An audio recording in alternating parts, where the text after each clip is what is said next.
బయట దాన్ని కదా, నన్ను తిడతారు, కొడతారు, ఏమైనా అంటారు. అది కాదు రోహిణి. ఇక చాలు. నేను ఇంటికి నిందలు అవమానాలు పడ్డానికే వచ్చినట్టుంది. ఇంకేం చేస్తాం, పడతాను. నీతో తాళి కట్టించుకున్నాను కదా, ఎన్ని అవమానాలైనా పడతాను, అలవాటు చేసుకుంటాను. నువ్వు మాత్రం హ్యాపీగా ఉండు.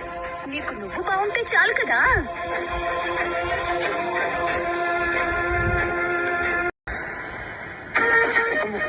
రోహిణి రోహిణి వద్దు, చెప్తున్నాను విను. ఆగు మనోజ్. నేను ఆగను రోహిణి. ఇంటికి వచ్చాక కొడతాను మనోజ్. నేను ఇంటి మీద నుంచి దూకేస్తాను. నీ కాలు చేయగలిగితే నేను సేవలు చేయలేను. మా అమ్మ ఉందిగా, మా అమ్మ చేస్తుందిలే.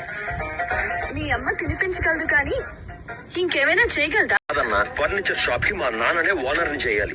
అవును, మావయ్య కష్టపడి సంపాదించిన డబ్బు ఆయనకే చెందాలి.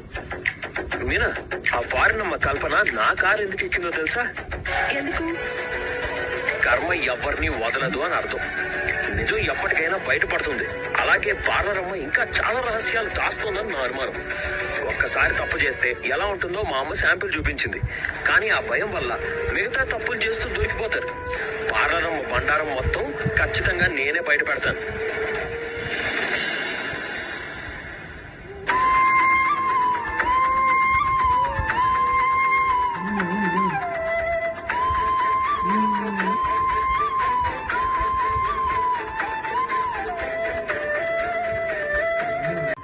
పర్లేదు,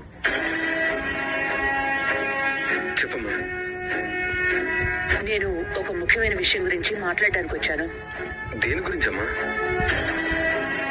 ఇంట్లో జరుగుతుందంతా చూస్తున్నారు కదా.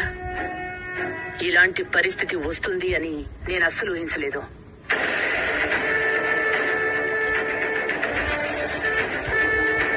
మీరిద్దరూ కలిసి నా దగ్గర కాకుండా నాతో ఒక్క మాటైనా చెప్పకుండా